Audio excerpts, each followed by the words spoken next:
Hey everyone, Shane here with etrailer.com. Today I have a 2019 Ford Explorer and I want to walk you through how to install Roadmaster's Direct Connect base plate. This is going to be one of the 6 components needed to flat tow your Ford behind your motorhome.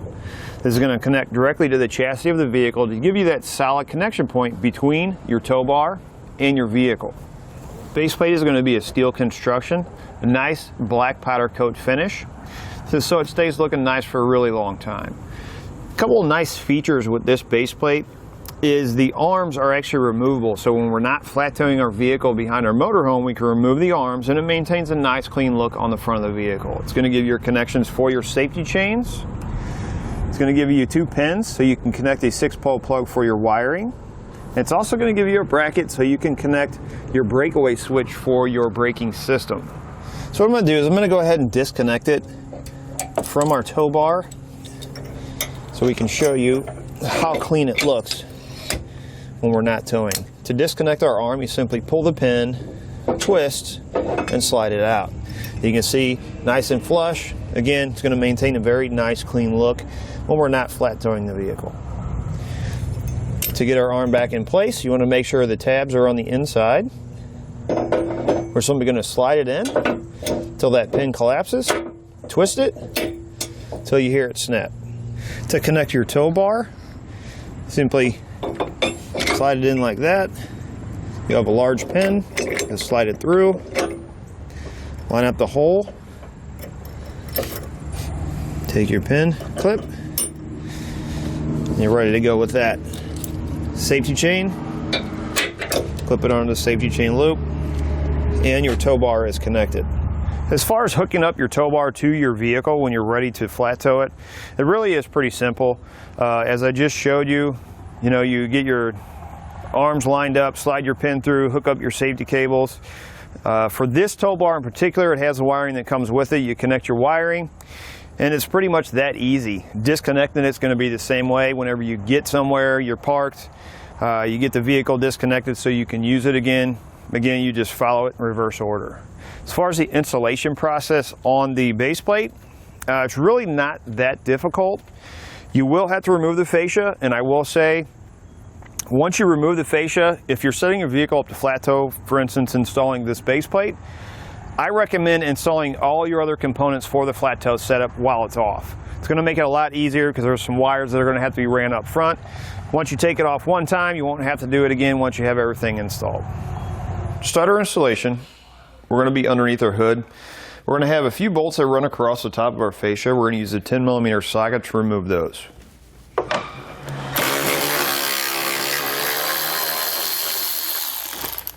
Then we're going to remove the 2 pushman fasteners. Pry up the center and the base. Then we'll set this panel aside to be reinstalled later. Then in each wheel well, right in front of the tire, behind the fascia, we're going to take a 5.5mm socket and we're going to remove the bolts from the very bottom here all the way up.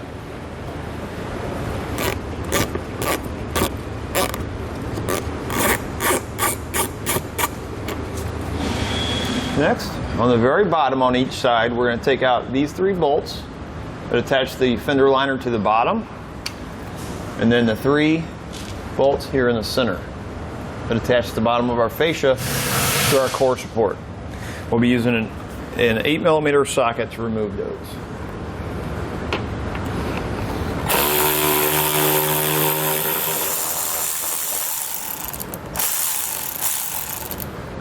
Next, on each side, we're going to take our fender trim. We need to pop that out.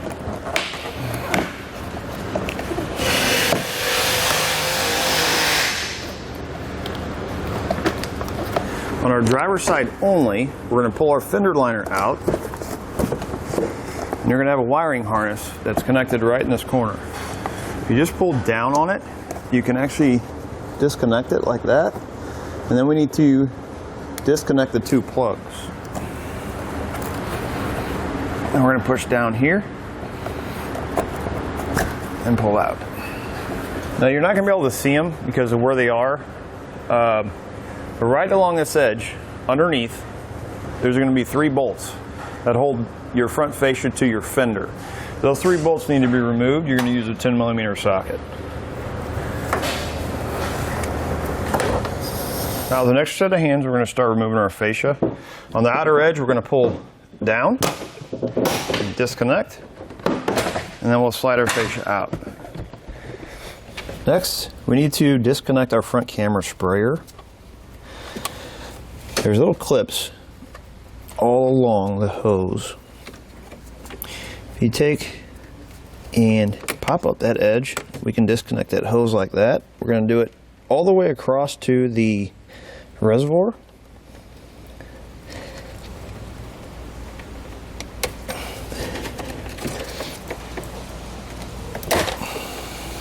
You're going to take your fingers and you're going to push this piece together to pop it loose. And we'll slide this out. I'm going to make sure you keep it above the reservoir so it doesn't leak.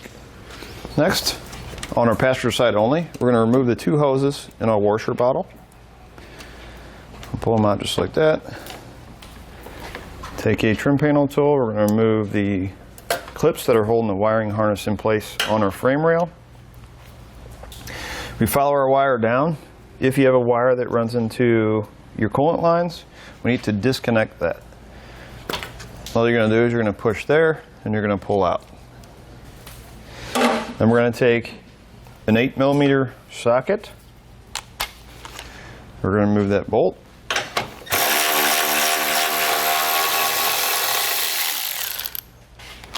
We're going to take a 10mm socket. We're going to have a nut here. We're going to have one right back over here in this back side. We need to remove both of those.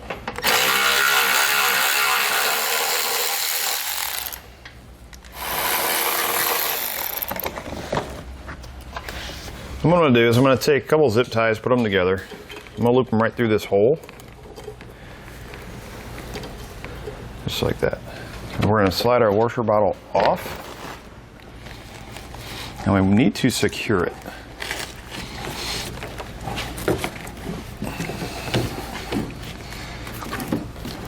So what I'm going to do is I'm going to take a zip tie, or these zip ties.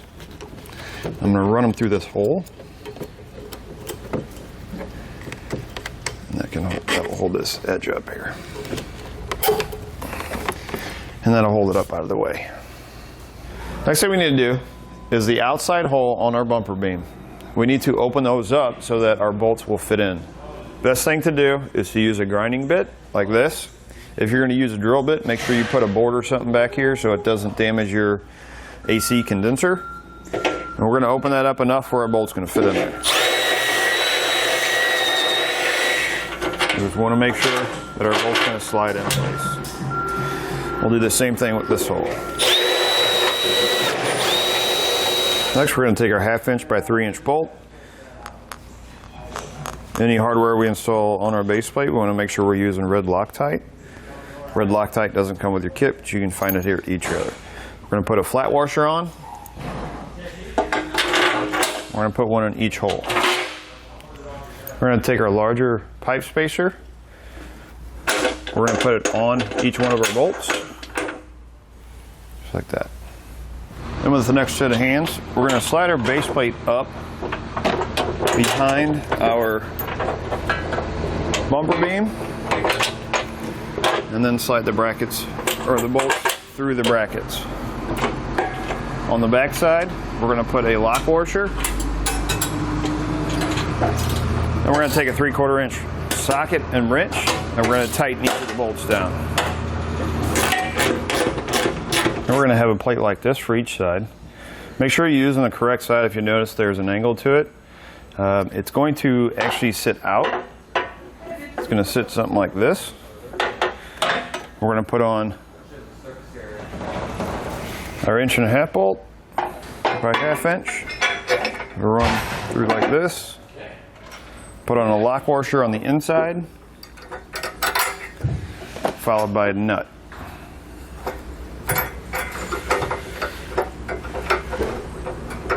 Do that in each one of these holes. We'll take a 3/4 inch socket and wrench, and we'll tighten our bolts down.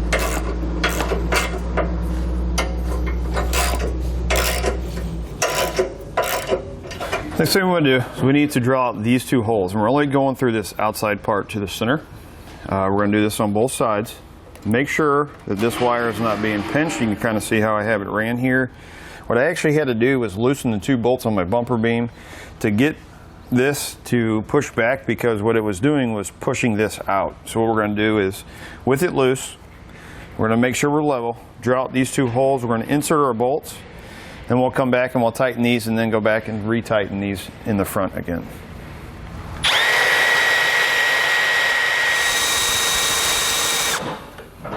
And finally, we're going to finish up with a 1/2" drill bit. Next, on each side of our bumper beam, this lip right here, we need to cut it back to have access to the inside. I'm just going to use a rotary tool with a cutting blade on it.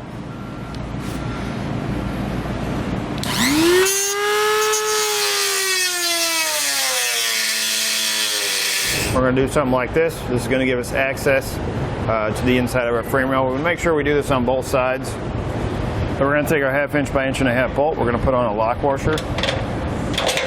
I'm going to go to the back hole first. We're going to have a rod with a plate. We're going to take this, go into the frame rail, and thread our bolt into it.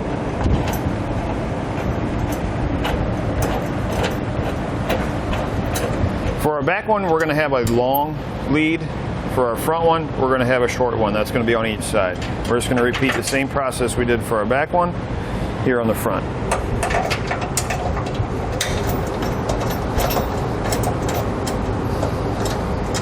Then we're going to repeat that same process for the opposite side of the vehicle. We'll come back with a 3/4" socket. We'll tighten our hardware down, including the two on the front of our bumper beam.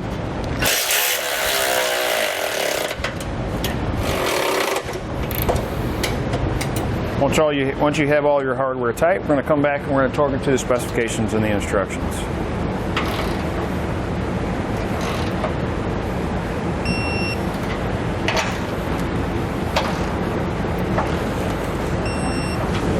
Then we can come back and we can trim off the rods.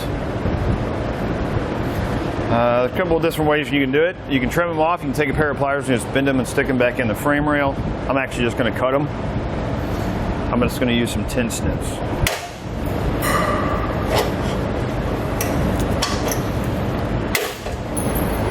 Next, we're going to reinstall our washer bottle in reverse order from the way we took it off. We're going to have a small pipe spacer. We're going to put this in on each of the mounting locations. For a forwardmost hole, you're going to have a bolt that's going to come in your kit. It's going to look like this. Start with this guy first. Go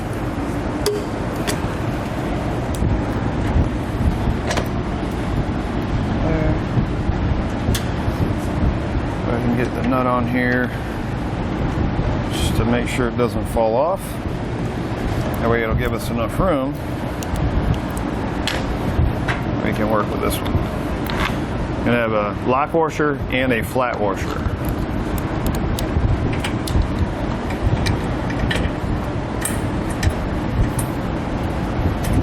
Once you get those on, you can come back and you can install your wiring. Go ahead and make sure you don't forget to plug that back into the hard lines. And then we'll come back and we'll tighten everything down. Once you have all your hardware tight and torqued to the specification instructions, you've reinstalled your washer bottle. If you're not installing any other components for your flat toe setup, you're just going to reinstall your fascia in reverse order from the way you took it off. When you go to reinstall your fascia, keep in mind you will have to do a little bit of trimming. And don't forget to reinstall the hose coming from your washer bottle for your front sprayer. It is a good idea, and I always recommend it, if you're setting up any more flat toe items on the vehicle, do it while your fascia is off. So it's going to make it a lot easier to run any wires or air lines or anything like up to the front of the vehicle. That's going to do it for a look at and installation on the Roadmaster Direct Connect base plate on a 2019 Ford Explorer.